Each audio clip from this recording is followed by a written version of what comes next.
Good morning बेटा। आज हम बात करते हैं अपने engineering economics and estimation costing के एक टॉपिक के बारे में, जो है अपने पास यहाँ पर design of building. Design of building है क्या नहीं, किस तरह को अपन यूटिलाइज करते हैं। सुनना, आपने कहीं देखा होगा बहुत सारी जगह प्लानिंगें करती है, बहुत सारी जगह बिल्डिंगें बनाते हैं, बहुत सारी जगह अपन क्या करते हैं, मल्टी स्टोरेज बनती है, अपने पास अपना घर बना रहे होते हैं, तो उनके लिए अपन को एक प्लानिंग करनी होती है। अब प्लानिंग क्या है, डिपेंड करती है हमें पैसों के ऊपर। अगर किसी का ज़्यादा पैसा है तो कोई दिक्कत है ही नहीं, वो अपने हिसाब से कुछ भी चीज़ बना सकता है। बट जिसका लिमिटेड कॉस्ट है, मतलब कि जिसने बैंक से लोन ले रखा है, बैंक से लोन लेके उसको 50 लाख का लोन मिला है, 40 लाख का लोन मिला है, 30 लाख का लोन मिला है, तो उस अमाउंट के अंदर उसको अपना मकान बनाना होता है। और मकान किस तरह से बनाए, किस तरह कितना कितना इन्वेस्ट होगा, कितना एरिया यूटिलाइज कर सकता है, कितना एरिया वो यूटिलाइज नहीं कर सकता है, इन सब के बारे में हम यहाँ पर आपसे बात करते हैं। सबसे पहले बात होती है यहाँ प्लानिंग ऑफ बिल्डिंग की। क्यों डिजाइनिंग की बात करते हैं, अपन ने सब चीज़ देख ली, साइड वेट सब चीज़ देख ली, बट उसके लिए पहले प्लानिंग करनी पड़ेगी ना।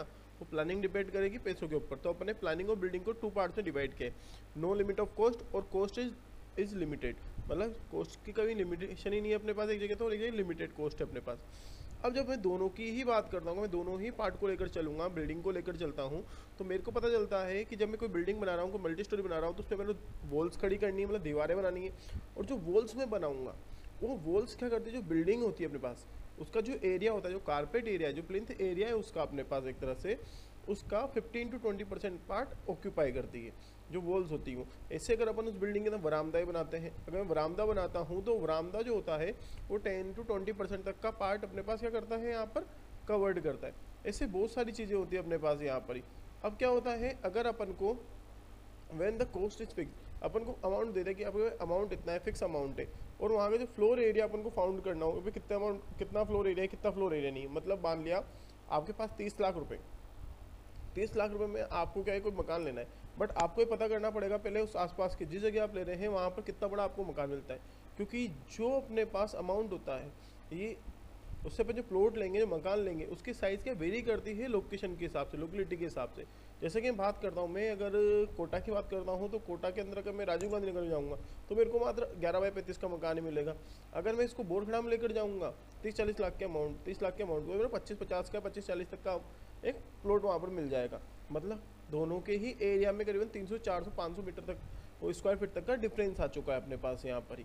तो मैंने यहाँ पर जो चीज़ बोली है, अगर वहन the cost is fixed the floor area में बी फाउंड, कैसे फाइंड आउट करेंगे अपन उसको, द टोटल प्लिंथ एरिया, ऐसे डिनोट क्या है, तो total cost upon plinth area rate of building in the locality, कुछ ही हो जाएगा अपने पास यहाँ पर ही। अब बात आती है अपने पास यहाँ पर ही कि सर जो floor area of room and बरामदा है वो कितना लेंगे अपन यहाँ पर ही, वो कितना होगा। तो भैया जो प्लिंथ एरिया है उसमें माइनस कर दो 1/6 पार्ट ऑफ प्लिंथ एरिया, तो बाकी जो बचेगा अपने पास वो क्या हो जाएगा अपने पास इस जगह, जो अपने पास क्या बोलते हैं फ्लोर एरिया है रूम का एंड बरामदा है, उसका एरिया जाएगा अपने पास।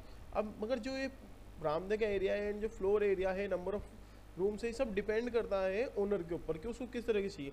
उसको रूम बड़ा चाहिए तो नंबर ऑफ रूम्स क्या हो जाएंगे, यहाँ पर कम हो जाएंगे। अगर रूम की साइज़ बढ़ाएंगे तो नंबर ऑफ रूम क्या हो, कम हो जाएंगे। अब बरामदे की साइज़ बढ़ाऊंगा तो नंबर ऑफ रूम्स भी क्या हो, कम हो जाएंगे, एक्स्ट्रा पार्ट हो जाएगा अपने पास यहाँ पर ही। ठीक, अगर ऐसे बात करता हूँ इस जगह कि net floor area room deducted, अब मैं net floor area of room की बात करता हूँ मैं यहाँ पर, तो अपने पास क्या होगा, प्लिंथ एरिया, उसमें अपन डिडक्ट करेंगे किसको, 1/6 + 1/10 ऑफ प्लिंथ एरिया को। तो उससे अपने पास जो बचेगा, मतलब 1/6 क्या है वो हो गया, 1/10 क्या हो गया अपने पास यहाँ पर, वो बरामदा हो गया, जो बचेगा वो क्या होगा अपने पास, नेट एरिया आ जाएगा किसका, रूम का आ जाएगा। अगर अपने पास बेटा यहाँ पर having the total floor area of room, the number of size of the room can be decided. अब यहाँ पर मैंने वही चीज़ बोली, पहले बोला है कि जब पर फ्लोर एरिया ऑफ रूम जो डिसाइड करता है number of size of room पे, नंबर ऑफ रूम्स के ऊपर डिपेंड करेगा। बट अब सबसे इंपॉर्टेंट चीज़ जो इसके अंदर होती है, जो विड्थ ऑफ फाउंडेशन होती है, जो विड्थ ऑफ फाउंडेशन है वो डिज़ाइन की जाती है अपने पास यहाँ पर ही उसे बेयरिंग कैपेसिटी के अकॉर्डिंग, कि जहाँ पर अपन मकान बना रहे हैं वहाँ की उसकी जो फाउंडेशन होगी, वहाँ पर अपन देखेंगे जो उस पर लोड आ रहा है वो safe bearing capacity of soil से ज़्यादा नहीं आना चाहिए।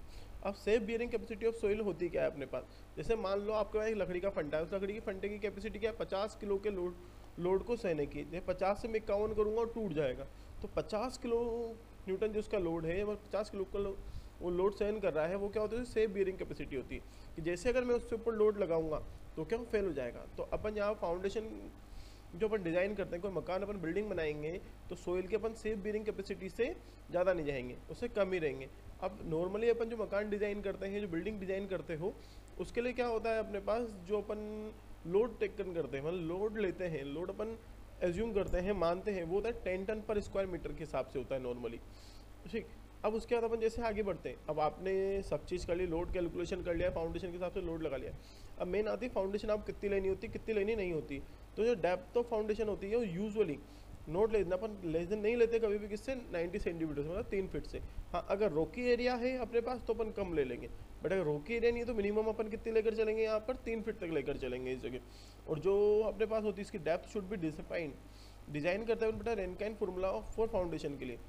अब बेटा जैसे मैं थोड़ा सा आगे चलता हूँ इस जगह, तो यहाँ पर जो थिकनेस ऑफ वॉल है और जो पिलर्स होते हैं अपने पास, मतलब कोई बिल्डिंग आप बना रहे हो, कुछ भी चीज़ बना रहे हो, तो उसके अंदर क्या होगा, जो वॉल की थिकनेस है, देन पिलर है, वो सब के सब जो डिज़ाइन किए जाते हैं, design on the basis of load coming for safe allowable stress for masonry. क्या बोला है मैंने यहाँ पर, इस पर सुनना। अपने पास यहाँ पर जो लोड है, जो अपन वॉल बना रहे हैं, पिलर्स बना रहे हैं, इन सबको अपन डिज़ाइन करते हैं सेफ अलाउेबल स्ट्रेस के अकॉर्डिंग, मेसनरी के अकॉर्डिंग। अब इसमें दो चीज़ होती है, अगर लाइम ब्रिक वर्क कर रहे हैं अपन वहाँ पर ही, तो 32 टन पर स्क्वायर मीटर तक अपन को क्या चाहिए होता है वहाँ पर, उसमें लोड अपन एज्यूम करते हैं, ठीक, मतलब 3 टन पर स्क्वायर फीट हो जाएगा। अगर अपन सीमेंट ब्रिक वर्क करें तो 50 से 100 टन तक का लोड अपन पर स्क्वायर फीट, मतलब 5 से 10 टन तक का लोड अपन पर स्क्वायर फीट के साथ मान के चलते हैं, ठीक। अब इसके आगे अपन जैसे थोड़ी सी और बढ़ते हैं, तो मेरे को इस जगह रेजिडेंशियल बिल्डिंग की बात करता हूँ, तो वहाँ पर लाइव लोड होता है। अपन जैसे लोड है वो क्या मूव करते रहेंगे, तो अपन लाइव लोड होते हैं, तो अपन जो लाइव लोड होते हैं उसको अपन क्या मान के चलते हैं, 150 किलोग्राम पर स्क्वायर मीटर तक अपन एज्यूम करके चलते हैं, ठीक। किसके ऊपर मान के चलते बेटा, रेजिडेंशियल बिल्डिंग के लिए। अगर इसमें रूफ की बात करता हूँ तो वहाँ 200 किलोग्राम पर स्क्वायर मीटर तक अपन मान के चलेंगे। फिर बात आती है बेटा अपने पास यहाँ पर जब अपन कोई बिल्डिंग बनाते हैं, सबसे मेन इंपॉर्टेंट पार्ट यहाँ पर ये चीज़ आती है। अगर अपन कोई बिल्डिंग बनाते हैं तो बिल्डिंग किस किस टाइप की बनती है, तो अपने पास बेटा यहाँ पर टोटल 6 टाइप की बिल्डिंग बनती है। पहली होती है रेजिडेंशियल बिल्डिंग, सेकंड होती है स्कूल बिल्डिंग, थर्ड होती है अपने पास होटल बिल्डिंग, फोर्थ होती है हॉस्पिटल बिल्डिंग, फिफ्थ होती है फैक्ट्री बिल्डिंग, और सिक्स होती है अपने पास ऑफिस बिल्डिंग। मैं रेजिडेंशियल बिल्डिंग की बात करता हूँ, तो रेजिडेंशियल बिल्डिंग के अंदर पर हेड के हिसाब से अपन को एरिया ऑक्यूपाई करना होता है। जैसे आप 5 जने रह रहे हो, तो 5 जनों के हिसाब से आपको मकान बनाना पड़ेगा, तो कितना कितना एरिया आप कवर कर रहे हो। अब ये तो है नहीं आप जरा से घर के अंदर 10 जने के रह रहे हो तो उसके हिसाब से आप बड़ा रूम बना लो एक ही, ऐसा होता नहीं है। अगर अपने पास एरिया छोटा है और अब नंबर ऑफ पर्सन ज़्यादा है तो अपन रूम को छोटे छोटे में डिवाइड कर सकते हैं। जैसे रेजिडेंशियल बिल्डिंग की बात करता हूँ, तो 25 से लेकर 30 स्क्वायर फीट तक का एरिया पर हेड के हिसाब से अपन चाहिए था। एक आदमी के लिए 25 से 30 स्क्वायर फीट का फ्लोर एरिया अपन को चाहिए होता है रेजिडेंशियल बिल्डिंग के अंदर। जबकि अगर क्यूबिक स्पेस की बात करता हूँ मैं, उसके लिए सोने होने के लिए बात करता हूँ, तो कितना होता है बेटा अपने पास यहाँ पर इस जगह 300 क्यूबिक फीट तक होता है। अब इसके अंदर जो एरिया होगी, जैसे अपन ने रेजिडेंशियल बिल्डिंग बनाई तो वहाँ दीवारें खड़ी होगी और बरामदा होगा, तो दीवारें खड़ी होगी 15 से 20% तक प्लिंथ एरिया का लेकर चलेगा, ऑक्यूपाई करेगा स्पेस को, जबकि वरामदा होगा 10 से 20% तक करेगा। स्कूल बिल्डिंग की बात करूँ तो स्कूल बिल्डिंग में अपन क्या करते हैं बेटा, बैठते ही हैं, बस जाके बैठते हैं, पढ़ के आ जाते हैं, सोते तो है नहीं, तो वहाँ पर स्पेस कम चाहिए होता है। वो चाहिए होता है बेटा अपन 10 से 20 स्क्वायर फीट का, जबकि वहाँ पर अपन बैठते हैं, सिटिंग है, तो 144 क्यूबिक फीट का अपन क्या चाहिए होता है बेटा, स्पेस चाहिए होता है पर हेड के हिसाब से, पर पर्सन के हिसाब से। इसके लिए बेटा जो दीवार की साइज़ है, मतलब जो वॉल्स होती है वो 15 to 20% प्लिंथ एरिया को ऑक्यूपाई करती है, और जो बरामदा होता है बेटा वो 10 to 20% ऑफ प्लिंथ एरिया को क्या करता है बेटा, ऑक्यूपाई करता है। इससे बेटा मैं होटल बिल्डिंग और हॉस्पिटल बिल्डिंग की बात करता हूँ। होटल बिल्डिंग और हॉस्पिटल बिल्डिंग बेटा 70 से लेकर 100 स्क्वायर फीट तक का एरिया ऑक्यूपाई करती है पर हेड के लिए, ठीक, उसके लिए चाहिए होता है। जबकि क्यूबिक स्पेस की बात करता हूँ, तो क्यूबिक स्पेस के अंदर दोनों के अंदर ही 1000 क्यूबिक फीट अपन को पार्ट चाहिए होता है, स्पेस चाहिए होता है। इसके लिए बेटा बात करता हूँ वॉल के लिए, तो वॉल के लिए बेटा बिल्कुल डिक्टो सब चीज़ें सेम है। 15 से 20% तक के अपन को क्या चाहिए, एरिया चाहिए होता है प्लिंथ एरिया का ऑक्यूपाई करने के लिए। और जबकि होटल और हॉस्पिटल के अंदर जो बरामदा होता है बेटा 25 से लेकर 30% तक ऑफ प्लिंथ एरिया का अपन स्पेस छोड़ के रखते हैं, ठीक। अब हम बात करता हूँ फैक्ट्री बिल्डिंग और ऑफिस बिल्डिंग की। फैक्ट्री बिल्डिंग और ऑफिस बिल्डिंग के अंदर बेटा पर हेड फैक्ट्री बिल्डिंग और ऑफिस बिल्डिंग एक तरह सेम ही होती है। इसे 25 से लेकर 30 स्क्वायर फीट तक का अपन को पर हेड के हिसाब से स्पेस चाहिए होता है, एरिया चाहिए होता है। देन यहाँ पर 300 से लेकर 500 तक अपन को क्या चाहिए होता है, क्यूबिक स्पेस चाहिए होता है पर हेड के हिसाब से। इनमें जो दीवारें जो वॉल्स होती है वो प्लिंथ एरिया का ओनली 10% तक ही क्या करती है बेटा, ऑक्यूपाई करती है स्पेस को। बरामदा क्या रख कर चलते बेटा, इसके अंदर अपन 25 से 30% और 35% तक का एरिया प्लिंथ एरिया का एरिया अपन ऑक्यूपाई करके चलते हैं। अब बात करते हैं बेटा अपन यहाँ पर रेजिडेंशियल बिल्डिंग की। जो बेटा रेजिडेंशियल बिल्डिंग होती है, ये देखो इसमें एक ही चीज़ लिखी हुई है, जो यहाँ पर पूरी चीज़ लिखी हुई है इसमें दो तरह के पर्सन के ऊपर डिपेंड करता है, एक तो रिच पर्सन के ऊपर और एक पुअर पर्सन के ऊपर। रिच पर्सन को दिक्कत होती नहीं, उसको सब चीज़ चाहिए होती है उसके मकान के अंदर, वो बंगलो बनाता है एक तरह से अपने लिए। जबकि पुअर पर्सन क्या करता है, एक तरह से अपने पास उसको एक रूम चाहिए होता है, किचन चाहिए होता है, लेट बाथ चाहिए होता है, कुछ नहीं चाहिए होता है उसको ज़्यादा। ठीक, तो ये पर्सन टू पर्सन वेरी करती है कि उसको रेजिडेंशियल बिल्डिंग है ना क्या क्या चीज़ चाहिए, क्या क्या चीज़ नहीं चाहिए। वैसे एक स्टैंडर्ड रेजिडेंशियल बिल्डिंग और बंगलो टाइप की इसकी हम बात करते हैं, उसके अंदर ड्राइंग रूम होना चाहिए अपने पास, डाइनिंग रूम होना चाहिए, बेडरूम होना चाहिए, ऑफिस रूम होना चाहिए, गेस्ट रूम होना चाहिए, किचन होना चाहिए, स्टोर होना चाहिए, पेनेट्री होनी चाहिए, ड्रेसिंग रूम होना चाहिए, बाथ होनी चाहिए, WC होना चाहिए, फ्रंट एंड रियर बरामदा होना चाहिए, स्टेयर होनी चाहिए, एक्सेट्रा बहुत सारी चीज़ हो सकती है अपने पास यहाँ पर ही। अब ये सब क्या है, पैसे की अवेलेबिलिटी एंड रिक्वायरमेंट्स के ऊपर डिपेंड करता है। जो जिम चाहिए आपको जिम के लिए हो जाएगा, थिएटर चाहिए तो थिएटर आपके लिए ओपन हो जाएगा। तो इसके लिए बेटा मैं जरा सी बात करता हूँ कि अपने पास जो ड्राइंग रूम है कहाँ पर बनना चाहिए, कहाँ नहीं बनना चाहिए, डाइनिंग रूम कहाँ बनना चाहिए, कहाँ नहीं बनना चाहिए, उसके लिए बात करता हूँ मैं इस जगह आपसे। तो देखना बेटा, मैं ड्राइंग रूम की बात करता हूँ। ड्राइंग रूम होता है वो लोकेट होता है कहाँ पर, हर्ट मतलब बिल्कुल सेंटर में होना चाहिए, located in the heart of building, मतलब बिल्डिंग के बिल्कुल सेंटर में अपने पास क्या होना चाहिए, ड्राइंग रूम बनना चाहिए। जो डाइनिंग रूम होता है बेटा अपने पास वो क्लोज टू ड्राइंग रूम और in the rear should be near to the pantry. क्या बोला है बेटा अपने पास यहाँ पर ही पेंट्री बोला हुआ है। मतलब कुल मिला के बात कहना चाहता हूँ, जो ड्राइंग रूम है डाइनिंग रूम होता है वो ड्राइंग रूम के बिल्कुल पास में और पीछे की साइड ही होना चाहिए।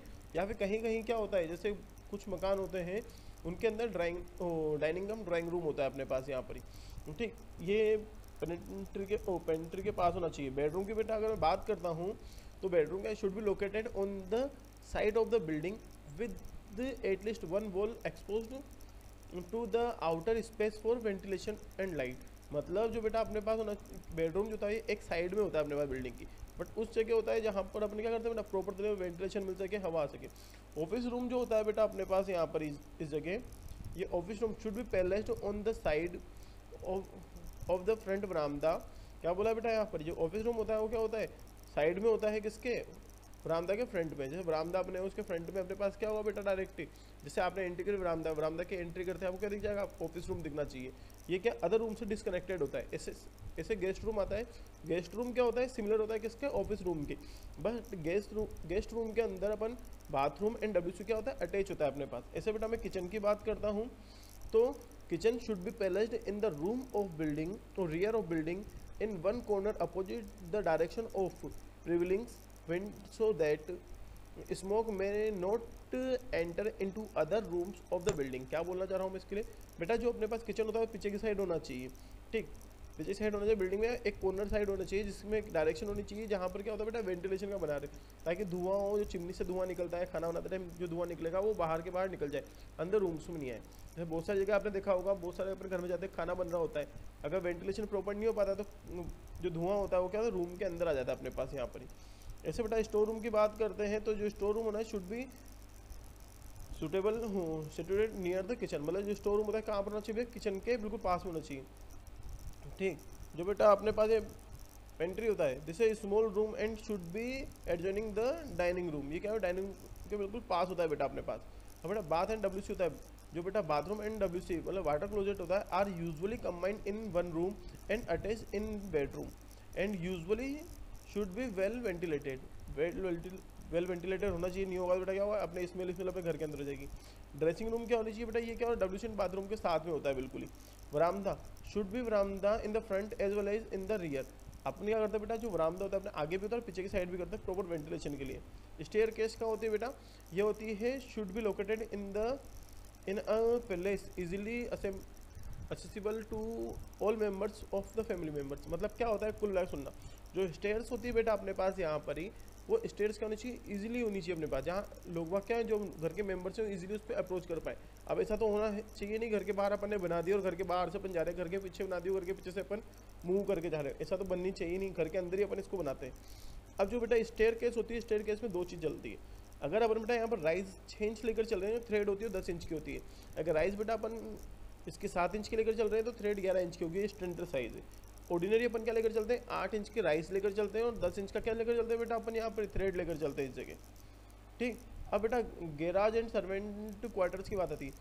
ये क्या है बेटा, हमेशा जो जनरली बैक स्पेस होता है अपने, मतलब जो कोई बिल्डिंग बनी होती है उसके बैक स्पेस के साइड होता है अपने पास यहाँ पर ही, ये साइड में जो स्पेस होता है वहाँ पर बनाया जाता है, बिल्कुल सेपरेट ब्लॉक बनाया जाता है यहाँ पर ही।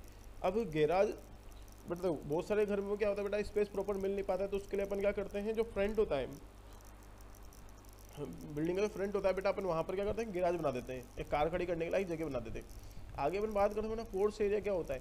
ये बेटा हमेशा क्या करना चाहिए अपन को, जो पार्किंग हो should be provided in the front for parking for car. ठीक, अपन पार्किंग ऑफ कार हो गया बेटा अपने पास, फॉर पार्किंग ऑफ कार हो गया, मतलब कार की पार्किंग के लिए अपन फोर्स एरिया बनाया जाता है।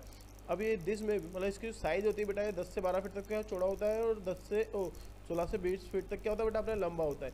जो पोर्च होता है बेटा अपने पास यहाँ पर, ये पोर्च एरिया होता है, पोर्च एरिया होता है अपने पास, वो क्या होता है, ब्यूटी ऑफ बिल्डिंग होती है। अब इसका बेटा आता है भगवान का रूम, प्रेयर रूम होता है अपने पास यहाँ पर। जो प्रेयर रूम की बात करते हैं तो मिनिमम साइज़ इससे कितनी होती है, 8x8 का होता है, वेल वेंटिलेटेड होता है, may be provided in the quite corner of the building, मतलब बिल्कुल एक साइड में शांत वाला कॉर्नर होता है अपने पास, वहाँ पर इसको हम प्रोवाइड करते हैं।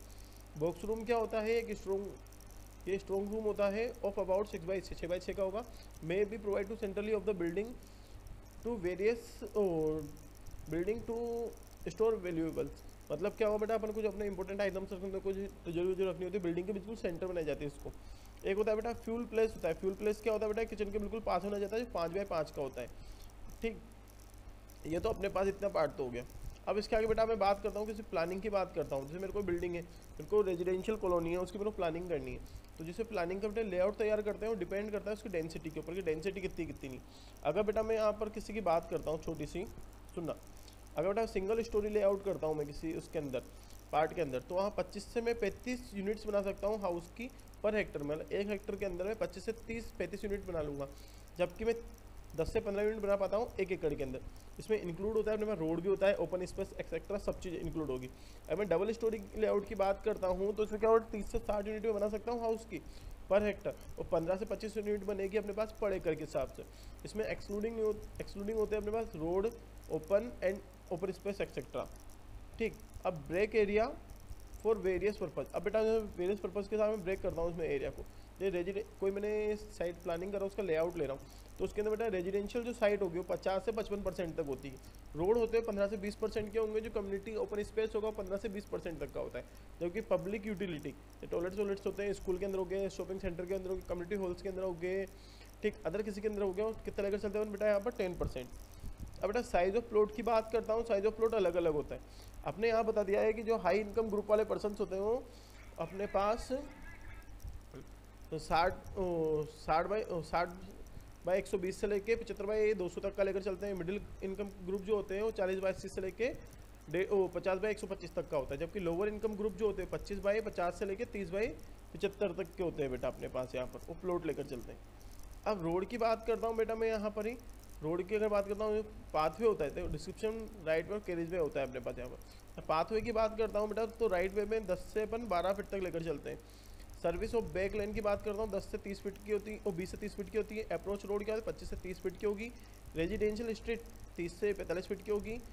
माइनर रोड कलेक्टर स्ट्रीट जो 45 से 60 सेकंड की होती है, 45 से 60 फीट तक की होती है। जो कैरिज वे होता है बेटा अपने पास यहाँ पर 24 से 34 फीट का होगा। जो मेजर रोड होती है 60 से 100 फीट की होती है, जो कैरिज वे में होती है 34 से 44 फीट की होगी। जो सिंगल ट्रैफिक लेन होती है बेटा ये अपने 12 फीट की होती है। ठीक, ये तो अपने जरा सा पार्ट है। अब अगर इसके बाद बात करते हैं, सर आपने हमें सब चीज़ बता दी, बट हमें ये तो बताओ रूम की साइज़ क्या क्या लें क्या क्या नहीं लें। तो बेटा साइज़ ऑफ रूम की बात करता हूँ, ड्राइंग रूम होती है, ड्राइंग रूम होता है बेटा अपने पास, ये स्टैंडर्ड की साइज़ होती है 14/16 से लेकर 18/24 तक, और जो ऑर्डिनरी रूम बनते हैं अपने पास वो 14/16 का होता है। डाइनिंग रूम की बात करता हूँ बेटा, डाइनिंग रूम होता है अपने पास 14/16 से लेकर 16/20 तक का होता है, जबकि ऑर्डिनरी टाइप के जो मकान होते हैं उनके अंदर ये कंबाइंड होता है, डाइनिंग प्लस ड्राइंग होता है। बेडरूम की बेटा मैं बात करता हूँ, तो बेडरूम की साइज़ जो होती है अपने पास 14/16 की होती है, जबकि ऑर्डिनरी अपन 10/14 की लेकर चलते हैं। ऑफिस रूम बेटा 10/12 का होता है, ऑर्डिनरी अपन इसको बनाते ही नहीं है। ठीक, आगे बात करते हैं बेटा किचन की। अगर किचन की बात करें 10/10 का अपन बनाते हैं बेटा स्टैंडर्ड, लेकिन 8/10 का अपन क्या करते हैं ऑर्डिनरी लेकर चलते हैं। जो बेटा स्टोर होता है वो 10/10 का होता है, अपन 8/8 का बनाते हैं। जो बेटा पेंट्री होती है अपने पास वो 8/10 की होती है, अपन को यूज़ यहाँ भी अपन बेटा 8/8 की बना लेते हैं। जो ड्रेसिंग रूम होता है बेटा 8/10 का होता है, इसमें नीड ही नहीं होती ऑर्डिनरी के अंदर अपन को। जो बाथरूम एंड WC होता है 6/8 का होता है, 6/6 का बनाते हैं। लेटरिन होती है बेटा वो 6/8 की बनती है, 4/4 की बनती है। बाथरूम ये 6/8 का होता है, 4/6 का होता है। जो बॉक्स रूम की बात करता हूँ 6/6 का बनता है, 6/8 का बनाते हैं ऑर्डिनरी के अंदर अपन। बरामदा बेटा अपन बात करते हैं स्टैंडर्ड टाइप के अंदर, तो 8 फीट से लेकर 10 फीट तक चौड़ा लेकर चलते हैं अपन, जबकि ऑर्डिनरी के अंदर अपन कितना लेकर चलते हैं बेटा, अपन नॉर्मल 6 से 8 फीट तक का चौड़ा लेकर चलेंगे इस जगह। ठीक, आगे बेटा मैं बात करता हूँ गैराज की बात करता हूँ। जो गैराज होता है बेटा अपने पास 10 से 20 फीट तक का अपन क्या लेकर चलते हैं, इसको लेकर चलते हैं, जबकि इसके अंदर 6 से 8 फीट तक का गैराज बनाते हैं अपन। सर्वेंट रूम 10 बाय 10 का होता है, ये खुद ही सर्वेंट होते हैं ऑर्डिनरी टाइप वाले, तो इनको वैसे ज़रूरत नहीं होती। ठीक, हाइट ऑफ मेन रूम की बात करते हैं तो 12-16 फीट होती है, ऑर्डिनरी के अंदर 12 फीट लेकर चलते हैं। हाइट ऑफ अदर रूम की बात करें 10 फीट हो गया। ठीक, ये क्या हो गया बेटा, 9 से 10 फीट तक होता है अपने पास यहाँ पर ही। ठीक, अब बेटा minimum floor area of room and height उन्होंने बात की। बेटा फ्लोर एरिया की बात करते हैं, लिविंग के लिए कितना चाहिए, 100 स्क्वायर फीट चाहिए मिनिमम। ठीक, हाइट कितनी चाहिए, 11 फीट चाहिए। किचन के लिए 60 स्क्वायर फीट चाहिए और 10 फीट हाइट चाहिए। बाथरूम के लिए बेटा क्या चाहिए, अपन को 20 स्क्वायर फीट का एरिया चाहिए। बेटा लेटरिन होती है अपने पास यहाँ पर, ये कितना होना चाहिए इसका मिनिमम एरिया, 16 स्क्वायर फीट होना चाहिए और हाइट 9 फीट होना चाहिए। जबकि बाथरूम एंड WC कंबाइंड होता है 36 स्क्वायर फीट तक होना चाहिए, जिसकी हाइट 9 फीट तक होनी चाहिए अपने पास यहाँ पर ही। गैराज की बात करते हैं बेटा, और सर्वेंट रूम की बात करते हैं 100 स्क्वायर फीट होना चाहिए, 10 फीट उसकी हाइट होनी चाहिए। गैराज 8 बाय 16 का होना चाहिए, 10 फीट तक उसकी हाइट होनी चाहिए। Minimum height of plinth and main building जो नीचे बेटा कितनी 2 फुट होनी चाहिए अपने पास यहाँ पर ही। Minimum height of plinth and servant quarters 1 feet होनी चाहिए। मिनिमम डेप्थ ऑफ फाउंडेशन कितनी होनी चाहिए बेटा अपने पास यहाँ पर, 3 फीट होनी चाहिए। थिकनेस ऑफ वॉल 20 सेंटीमीटर से 30 सेंटीमीटर, मतलब 9 इंच से लेके 13.5 इंच तक होनी चाहिए। ठीक, जो DPC होती है बेटा अपने पास यहाँ पर ही 1 इंच से 1 इंच की होनी चाहिए थिकनेस। फुल विड्थ ऑफ ये होता है बेटा अपने वॉल होता है अपने पास यहाँ पर ही। ठीक, तो अपन यहाँ तक अभी तक सब चीज़ पढ़ चुके हैं, जो अपन इंपॉर्टेंट होता है। अगर मैं किसी बिल्डिंग को बनाता हूँ तो उसमें ड्राइंग रूम की साइज़ क्या होती है, डाइनिंग रूम की साइज़ क्या है, क्या नहीं, उनकी ऊंचाई कितनी रखनी है, ड्राइंग रूम कहाँ बनाना चाहिए, डाइनिंग रूम कहाँ बनाना चाहिए, मैं सारी चीज़ें आपको इस जगह बता चुका हूँ। ठीक, थैंक यू बेटा।